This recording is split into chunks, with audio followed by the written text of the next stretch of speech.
In the 1850s, India was very different from the nation we know today. It didn't exist as a country, but instead consisted of different territories controlled by a variety of rulers. The greatest of these rulers was the British East India Company, which governed 2/3 of the subcontinent. When the British were aimed at expanding their empire and ruling the whole subcontinent, 1857 revolt was happened. How could British achieve their territorial ambitions with a disloyal army? In this context, 1857 revolt is considered as the first major challenge for the British colonial dreams. Before going into the causes of the 1857 revolt, let's break some assumptions about it. Assumption number 1.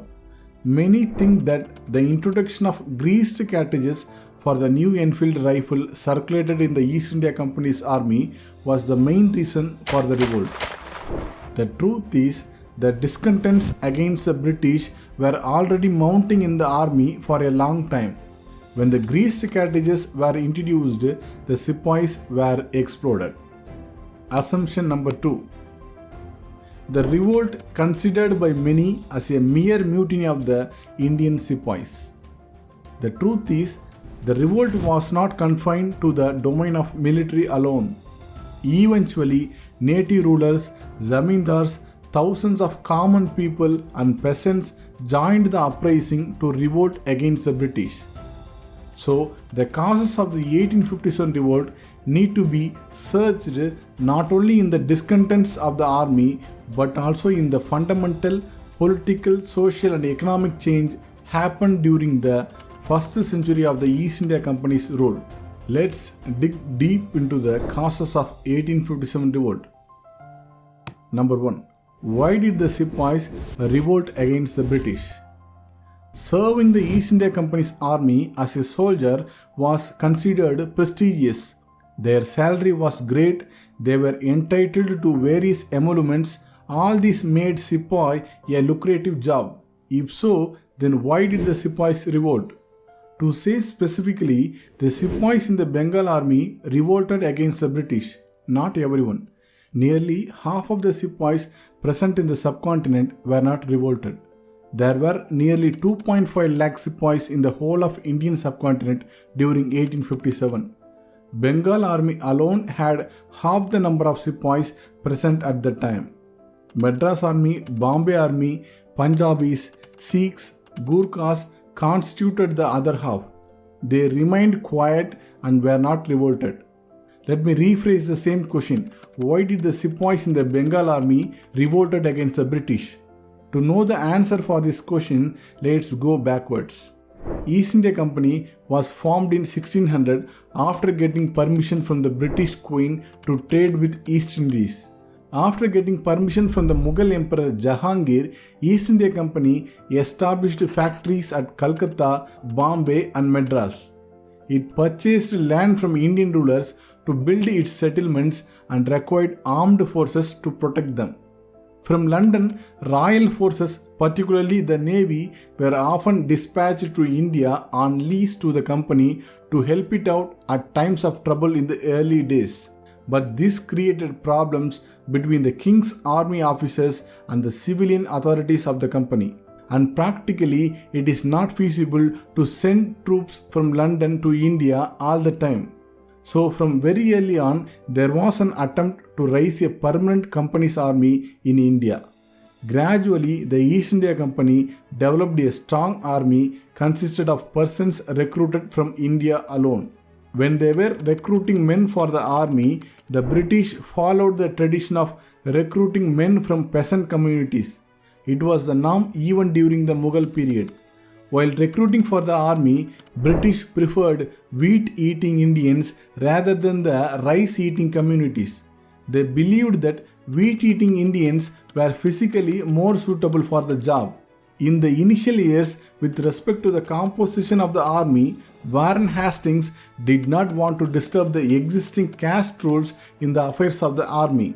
So the company's army came to be consisted of upper caste groups from the wheat-eating regions. These people joined the army because the pay, allowances, pension and resettlement provisions offered by the company were much better. The British deliberately respected caste, dietary, travel and other religious practices of the Sepoys in the early years. As a result, the company came to possess a high caste army which was prone to revolt when their social customs and privileges were challenged. When the empire got expanded in India, the company's army too got expanded. When the army got expanded, incorporating a variety of social groups such as Sikhs, Nepalis and Garhwalis in the company's army were unavoidable. These evolved into Bengal, Bombay and Madras army. The Sepoys in the Bengal army were mainly consisted of upper caste groups, but the Bombay and Madras army were more heterogeneous. The process of reforming the army started since 1800s. These reforms were aimed at leveling the differences and promoting a universal military culture in the army. It created discontents among the Sepoys. The unhappiness of the Sepoys first surfaced in 1824 when the 47th Regiment at Barakpur was ordered to go to Burma. To the religious Hindu, crossing the sea meant loss of caste.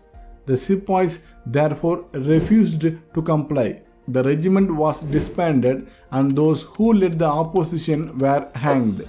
When Indian Sepoys returned from Afghan war, those at home were hesitant to welcome them back into the caste fraternity because they knew that they could not have followed the caste-related customs and practices during the war.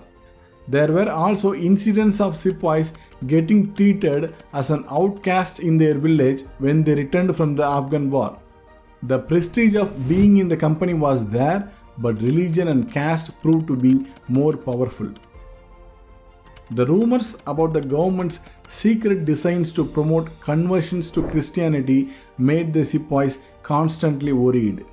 In some cantonments, missionaries were even permitted to preach openly and they were allowed to openly talk against other religions, which angered the Sepoys.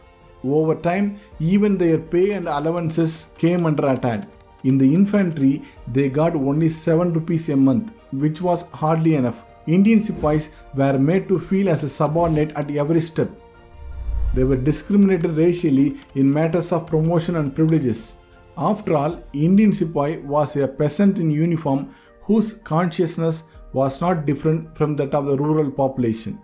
Almost every agricultural family in Awadh had their representatives in the army. There were 75,000 men from Awadh alone in the Bengal army. When Lord Dalhousie annexed Awadh in the name of misgovernance, he confiscated the lands attached to charitable institutions and introduced a new land revenue system. It created strong reactions in the rural population against the British. The British received 14,000 petitions from the Sepoys about the hardships of the revenue system experienced in the region of Awadh, but British took no steps to address their grievances. All these mounting discontents contributed to the feeling of hatred in the minds of Sepoys against the British. When the greased cartridges coated with pig and cow fat introduced for the new Enfield rifle, the Sepoys were exploded. Moreover, the Indian Sepoys dominated the Bengal army. Of the 1,59,000 men on the Bengal army during 1857, only 24,000 were European and the remaining were Indian Sepoys. This ratio became a problematic one for the British when they raised against them. Number 2. Why native rulers such as local Rajas joined the revolt? The answer lies in the infamous doctrine of lapse policy enacted by Lord Dalhousie. It said that if any native ruler died without a male heir, their adopted sons were derecognized and their kingdoms were annexed by the company. In this way, Satara, Nagpur, Sambalpur, Bhagat, Udaipur and Jhansi were annexed by the British.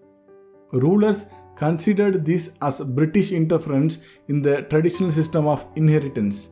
The princes affected by this policy assumed leadership of this revolt in their respective regions.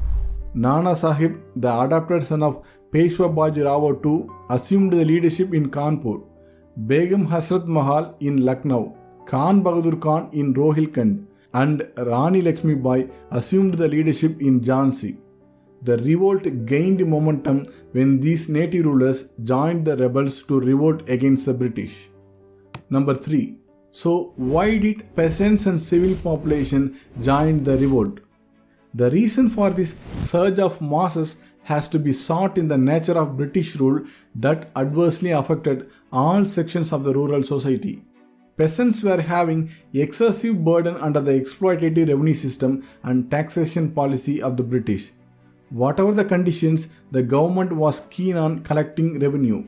The revenue was collected with coercion and torture. British rule destroyed the self-sufficient artisan and handicraftsmen of the rural economy. When the British annexed native Indian states, they cut off their major source of patronage. British policy destroyed Indian handicrafts and promoted British goods. Socially, under the reforming zeal of British officials, social legislations were enacted. Through this, some changes such as outlawing sati and abolishing child marriage were introduced in the society. Although these measures were beneficial to the society, the British imposed them without any regard for Indian culture. When these social changes were introduced, people took it as an interference in the traditional way of Indian life. People feared already that the British were trying to convert the Indian people forcefully to Christianity.